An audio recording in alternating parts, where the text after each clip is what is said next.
बहुत समय पहले चंद्रपुर नामक एक छोटे से गांव में एक ब्राह्मण और उसका परिवार रहता था। ब्राह्मण का नाम गिरधारी लाल था। ब्राह्मण गिरधारी लाल एक विद्वान व्यक्ति और धर्मपरायण आत्मा थे। उनकी सादगी और उच्च आचरण के कारण सभी गांव वाले उनका सम्मान करते थे। गिरधारी लाल का जीवन ईश्वर की सेवा में समर्पित था। उनके घर के परिसर में एक छोटा सा मंदिर था। सुबह सुबह पंडित गिरधारी लाल अपना बिस्तर छोड़कर अपनी दिनचर्या में लग जाते थे। नदी के ठंडे पानी से स्नान करने के बाद वे मंदिर में जाते और भगवान की पूजा करते। यह मंदिर की घंटी ही थी जो हर सुबह गांव वालों को जगाती थी। घंटी की आवाज सुनकर लोग भी अपना बिस्तर छोड़कर अपने दैनिक कामों में लग जाते थे। पंडित गिरधारी लाल का मंदिर गांव का एकमात्र मंदिर था, इसलिए गांव के भक्त प्रतिदिन मंदिर में अपनी श्रद्धा प्रकट करने आते थे। अपनी श्रद्धा और सामर्थ्य के अनुसार वे भगवान को पैसे, दूध, फल और फूल चढ़ाते थे। हालांकि यह प्रसाद भगवान के लिए था, लेकिन वास्तव में इसका आनंद पंडित गिरधारी लाल और उनका परिवार उठाता था। मंदिर की कृपा से पंडित जी और उनका परिवार शांतिपूर्ण और आरामदायक जीवन जी रहे थे। गांव में अन्य ब्राह्मण भी थे, लेकिन पंडित गिरधारी लाल की सादगी के कारण धार्मिक उत्सवों और विभिन्न अनुष्ठानों के दौरान उनकी सबसे अधिक मांग होती थी। इसलिए पंडित जी की कमाई इतनी थी कि उनका परिवार एक अच्छा आरामदायक जीवन जी रहा था। फिर एक दिन पंडित गिरधारी लाल के परिवार का जीवन पहले जैसा नहीं रहा। उस दिन गांव के लोग मंदिर की जानी पहचानी घंटी बजने की आवाज सुनकर वे नहीं जागे, लेकिन वे जोर जोर से विलाप करने वाली आवाजों और तीखी चीखों से जाग गए। गांव के लोग पंडित गिरधारी लाल के घर की ओर दौड़े। वे पंडित जी की लाश फर्श पर पड़ी देखकर चौंक गए।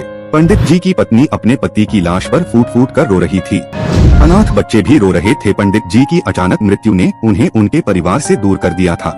गांव वाले भी गहरे दुख में डूब गए। पंडित जी को सभी प्यार करते थे और उनका सम्मान करते थे, इसलिए इस दुख की घड़ी में गांव वालों ने दुखी पत्नी को आश्वस्त किया, कृपया अपने आप को अकेला न समझें, हम आपका ख्याल रखेंगे। पंडित गिरधारी लाल परिवार के एकमात्र कमाने वाले थे।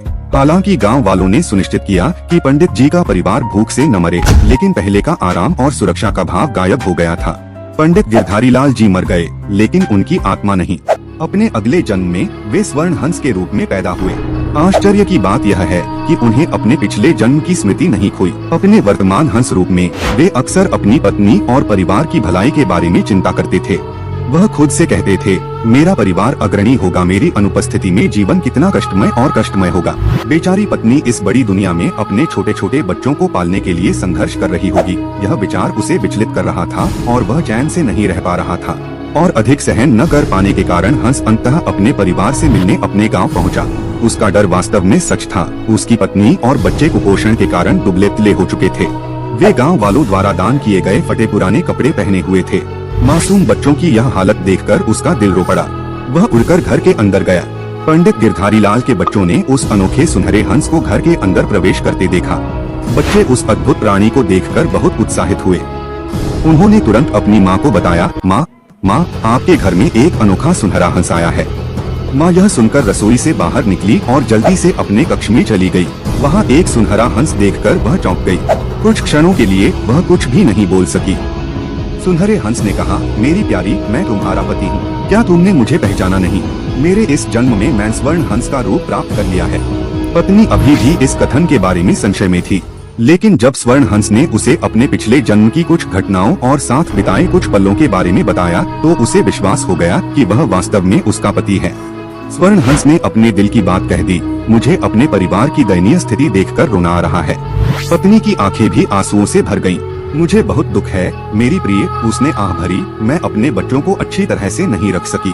तुम्हारे बिना मैं क्या कर सकती हूँ प्रिय, हम सब अनाथ हो गए हैं। पत्नी अपने दुख में विलाप कर रही थी। स्वर्ण हंस की आंखों से भी आंसू बह रहे थे। उसने सांत्वना दी, प्रिय पत्नी, कृपया रोना मत, मैं तुम्हें तुम्हारे दुखों से बचाने के लिए वापस आया हूँ। मेरे शरीर से मेरा एक सुनहरा पंख तोड़ लो।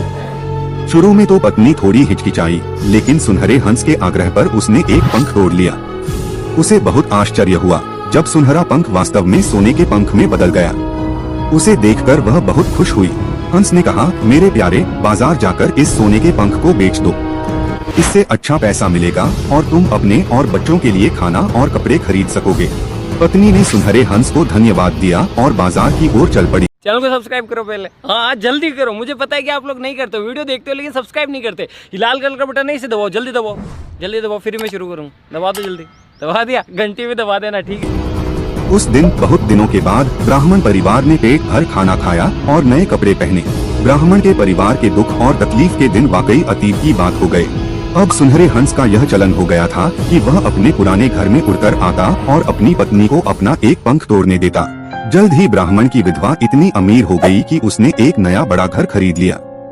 सुंदर फर्नीचर और तरह तरह की विलासिता की वस्तुओं ने उसके घर को सजाया। विधवा और बच्चे महंगे कपड़े पहनते। गांव में हर कोई बेचारी विधवा की हालत में रातों रात आए बदलाव को देखकर हैरान था। हर रोज जादुई हंस उड़कर विधवा के पास आता और अपना एक सुनहरा पंख उसे तोड़ने देता और इस तरह वह हर रोज अमीर होती जाती। कुछ समय बाद उसने अपने और अपने बच्चों के लिए एक बड़ा घर और ज्यादा विलासिता की चीजें खरीद ली। हंस के रूप में पति अपने परिवार की बदली हुई हालत से बहुत संतुष्ट और खुश था। लेकिन विधवा के साथ ऐसा नहीं था। आसानी से मिलने वाले धन ने महिला को लालच का शिकार बना दिया। वह और ज्यादा अमीर बनना चाहती थी, और वह भी बहुत कम समय में। उसके लिए हंस सिर्फ एक जादुई हंस था, न कि उसका पति जो किसी दूसरे रूप में था।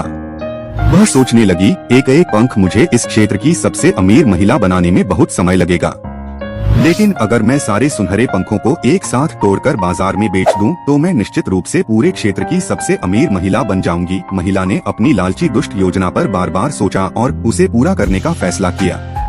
अगले दिन जब कुलीन हंस विधवा के पास आया, तो उसने झट से उसे अपनी गर्दन से पकड़ लिया। हंस उसके व्यवहार को देखकर हैरान रह गया। इससे पहले कि वह कुछ कह पाता, महिला ने पंख तोड़ना शुरू कर दिया। 1, 2, 3। सुनहरा हंस उसकी पागलपन को देखकर चिल्लाया, यह करना बंद करो, एक से ज्यादा तोड़ना उचित नहीं है। पंख लेकिन महिला को उसकी बात सुनने का धैर्य कहाँ था। वह अपना निर्दयी काम जारी रखती।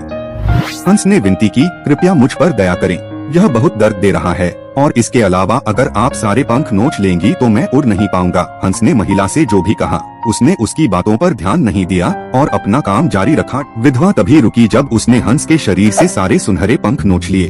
अपना काम पूरा करने के बाद वह खुशी खुशी और जल्दी जल्दी फर्श पर पड़े सारे पंख इकट्ठा करने लगी। लेकिन अजीब बात हुई, सोने के पंखों की जगह साधारण सफेद पंख पड़े थे। औरत ने सफेद पंखों को देखने के लिए निराशा में अपने बाल नोचने शुरू कर दिए। वह चिल्ला रही थी, मेरा सारा भाग्य कहाँ चला गया, सोने के पंख कैसे सफेद पंखों में बदल गए। कोने से एक उदास और दुखी आवाज आई, तुम्हारे लालच ने जादू और तुम्हारा सौभाग्य छीन लिया। तुम्हें मेरे शरीर से एक पंख लेना था, लेकिन अपने लालच में तुमने मेरी अपने पति की परवाह नहीं की, जो अपने अगले जन्म में भी तुम्हें नहीं भूल सकता। अब जब तुमने अपने लालच से अपने सौभाग्य को भगा दिया है, तो तुम अपने पुराने दुख में जी रही हो। ऐसा कहकर बेचारा हंस एक सुनसान जगह पर चला गया। धीरे धीरे समय बीतने के साथ नए पंख उसके शरीर को ढकने लगे। जहाँ तक विधवा का सवाल है, वह भी धीरे धीरे अपनी पुरानी गरीबी और दुख में लौट आई। अपना बाकी जीवन उसने अपने बुरे लालच पर पश्चाताप करते हुए बिताया।